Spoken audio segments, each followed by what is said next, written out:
Millions of people have gone onto the streets over the past few years, some demanding civil and political rights, others demanding economic, social, and cultural rights.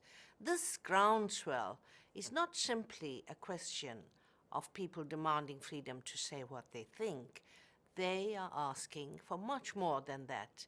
They are asking for an end to a situation where governments simply decide what is best for their populations without even consulting them. They are asking for their right to participate fully in the important decisions and policies affecting their daily lives. They are only asking for what has been, for more than 60 years, rightfully theirs. They are asking for the human rights laid down in the Universal Declaration of Human Rights, which is commemorated every year on 10th December. Every citizen shall have the right and the opportunity to take part in the conduct of public affairs, directly or through freely chosen representatives. Every person shall have the right to vote and be elected, and to have access to public service, as well as to free expression, assembly, and association. These rights are supposed to apply to everyone.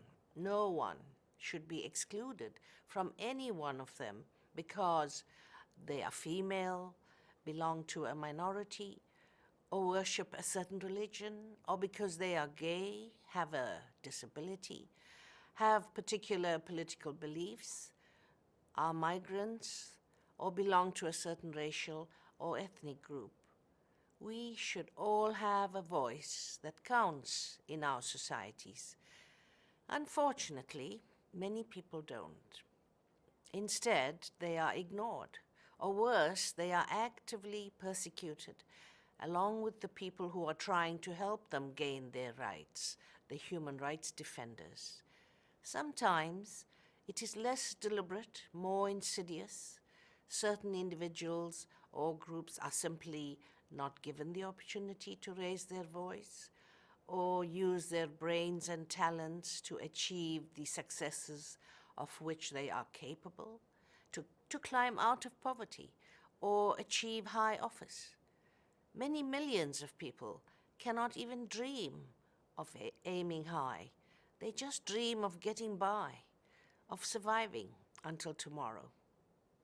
That may be because they have not been to school, have no health care, or insufficient food, because they lack the basic rights and services that would give them the opportunity to build a better future. Or it may be because they are specifically excluded from seizing opportunities by discriminatory laws or practices. Or it may simply be because their leaders are so focused on their own grip on power that they simply don't care what happens to those whose lives they govern and provide them with just enough to keep them quiet. But in the past 2 years, people in many countries have raised the stakes and made it clear that just enough is no longer good enough.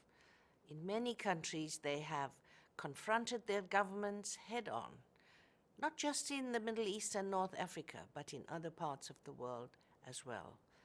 In some countries, we continue to see extreme examples of rights being trampled underfoot. Thousands of men, women, and children tortured to death, raped, bombed, shelled, shot, or forced from their homes. People deprived of food, water, electricity, and healthcare by their own governments or by armed groups, apparently intent on nothing more than their own hold on power. These are governments and non-state actors who continue to behave in a way that is the complete antithesis of everything we celebrate on Human Rights Day.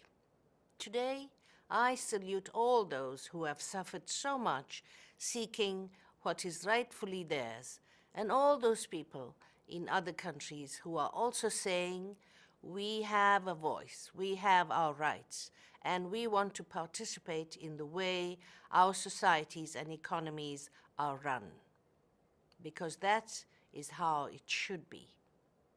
Thank you.